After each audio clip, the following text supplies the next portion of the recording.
परिंदों को मंजिल मिलेगी यकीनन, ये उनके फैले हुए पर बोलते हैं। अक्सर वो लोग रहते हैं खामोश जिनके जमाने में हुनर बोलते हैं। मैं आशीष राज पुरोहित। सर्वप्रथम मुझे सुनने वाले सभी एस्पिरेंट को मेरी तरफ से अंग्रेजी नूतन या रोमन नववर्ष की हार्दिक शुभकामनाएं।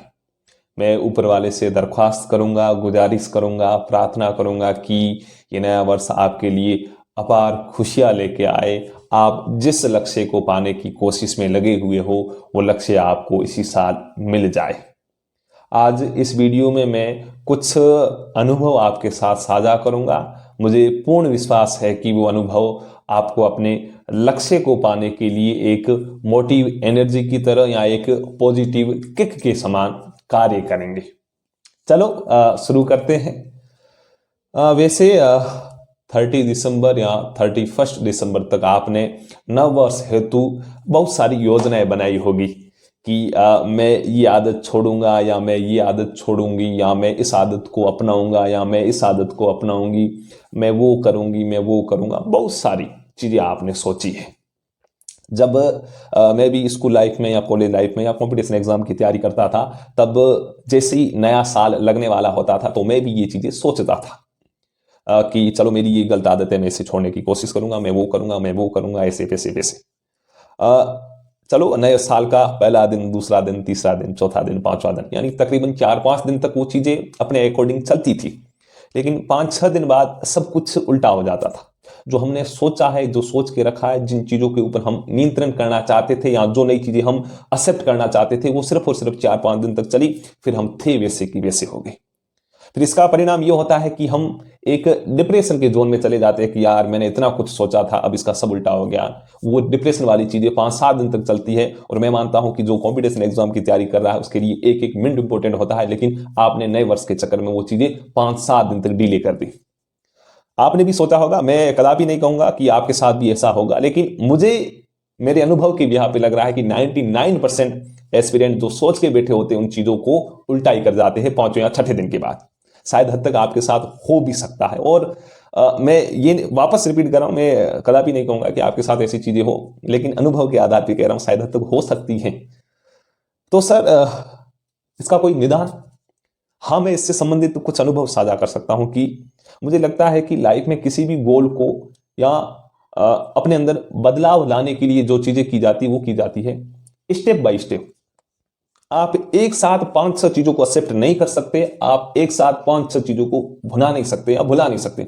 आप एक जगह बैठ के फिजिक्स, केमिस्ट्री, बायोलॉजी या राजस्थान का जीके, आर्ट एंड कल्चर जो भी सबको एक साथ नहीं पढ़ सकते। आप स्टेप बाय स्टेप पढ़ सकते हो कि चलो 2 घंटे ये पढ़ूंगा, फिर 2 घंटे ये पढ़ूंगा, फिर ये पढ़ूंगा, फिर वापस रिपीट करूंगा। आप एक एक आदत को अपने ऊपर अप्लाई करते जाओ, एक एक चीज को अपने ऊपर अप्लाई करते जाओ, फिर उस चीज में सुधार होता चले, तब आप दूसरी चीज को लेके आओ। हम एक साथ 20-25 घोड़ों को चला भी नहीं सकते, हम एक साथ 20-25 घोड़ों को रोक भी नहीं सकते। मैं इतना कहूंगा कि आप किसी एक आदत को पकड़ो, उसमें सुधार लाओ, फिर उसके बाद दूसरी चीज को आप साथ में लेके चलो। वाकई ये चीजें मैंने मेरे जीवन में की। मैं तभी कह रहा हूं, मैं सिर्फ और सिर्फ मेरे अनुभव साझा कर रहा हूं, उसमें सुधार हुआ। आप कॉलेज लाइफ में हो, भले स्कूल लाइफ में हो, भले आप कंपटीशन एग्जाम की तैयारी कर रहे हो, इस वर्ष मेरा सुझाव है कि आप कम से कम इस एक आदत को डेवलप करने की कोशिश करो। वो आदत यह है कि आप हार्ड वर्क करने की एक कैपेसिटी अपने अंदर अपनाओ या पैदा करो। मैं कह रहा हूं, जिस लड़के में या लड़की में कठिन परिश्रम करने की हैबिट बन गई, वो कभी भी अपनी लाइफ में पीछे नहीं रह सकता।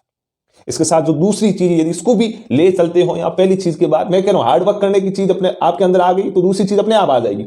वो क्या दूसरी चीज? दूसरी चीज है बिलीव सिस्टम। मैं अक्सर कहता हूं, जिसमें हार्ड वर्क और बिलीव सिस्टम दोनों का कॉम्बो है, वो लाइफ में कभी भी फेल नहीं हो सकता, कभी भी नहीं हो सकता। और मैं कह रहा हूं इन दोनों चीजों को जो साथ में लेके चलेगा वो अपने जीवन में उच्चतम स्तर पर पहुंच जाएगा। ये मैं गारंटेड कह रहा हूं, भले आप लिख लो। इन 2 चीजों को लेके चलो। बाकी कुछ आपके अंदर इस एज में हार्मोनल चीजें हो रही, उसको आप छोड़ो भाई जी, वो होती रहेगी और होनी चाहिए। इस उम्र में वो चीजें नहीं होगी तो कब होगी? हाँ, कोशिश करो कि उन चीजों पे भी कंट्रोल करने की। मुझे पता है कि आप में से अधिकांश किन किन चीजों के बारे में सोचते, वो चीजें नहीं होती। हर किसी में हार्मोनल चेंजेस होते हैं, हार्मोनल चीजें होगी। हम कितना भी कंट्रोल करने की कोशिश करें, लेकिन हम इतना कर नहीं पाते हैं।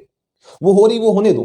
चलो चलती रहेगी, लेकिन आप अपने ऊपर कम से कम इतनी कोशिश करो कि हार्डवर्क और बिलीफ सिस्टम दोनों कॉम्बो को साथ लेकर चलने की कोशिश करो। आप आराम से लक्ष्य को पा जाओगे। बाकी चीजें अपने आप धीरे धीरे धीरे धीरे दूर होती जाएगी। मैं मेरा अनुभव साझा कर रहा हूँ, गारंटेड कह रहा हूँ, ये चीजें आप अपनाओगे, आप जरूर अपने लक्ष्य को पा जाओगे। बाकी कचरा पाले मत। कुछ एस्पिरेंट मुझे ये भी बोलते हैं सर ओवर थिंकिंग, हम कुछ ज़्यादा ही सोच जाते हैं, इससे हम कैसे निदान पाए। मैं कह रहा हूँ भले आप कंपटीशन एग्जाम की तैयारी करो, भले आप लाइफ में सक्सेस हो, आप लाइफ के बड़े ओंदे पर पहुंच गए हो, सोचता हर कोई है, हर कोई सोचता है। नेगेटिविटी हर किसी के अंदर आती रहती है। आप मुझे सुन रहे हो, आप सोच रहे हो कि ये बंदा कभी ऐसा नहीं सोच रहा होगा या इसके लाइफ में सब कुछ सेटल, ऐसा कुछ नहीं है। डेली लाइफ में जो पारिवारिक चीजों में जुड़ा हुआ है उसके साथ अप एंड डाउन जैसी चीजें होती है। आप बस ये सोच रहे होंगे कि यार मेरा सिलेक्शन होगा नहीं होगा, मेरा सिलेबस कंप्लीट हो पाएगा नहीं हो पाएगा, क्या मेरी रिवीजन कर पाऊंगा नहीं कर पाऊंगा, क्या उसके बाद मेरा सिलेक्शन होगा या नहीं होगा। ये चीजें मेरे अंदर भी अक्सर आती थी और आपके अंदर आना लाजमी और हर किसी के अंदर आती है। मैं कह रहा हूं आप मेहनत करते चलिए, मेहनत करोगे, चीजों को सही ढंग से पढ़ोगे तो अपने आप आपके अंदर आत्मविश्वास आ जाएगा और अंततः आपको लगेगा कि मैं इस एग्जाम को क्रैक कर पाऊंगा या कर जाऊंगी, और कर लोगे आप। पॉजिटिव रहिए, अपने स्वास्थ्य का ध्यान रखिए और मस्त रहे, ज़्यादा सोचे मत। जो होगा मंजूर खुदा होगा, और मंजूर खुदा जो होगा वो काबिल तारीफ होगा। बढ़िया, बी पॉजिटिव, गुड लक, धन्यवाद।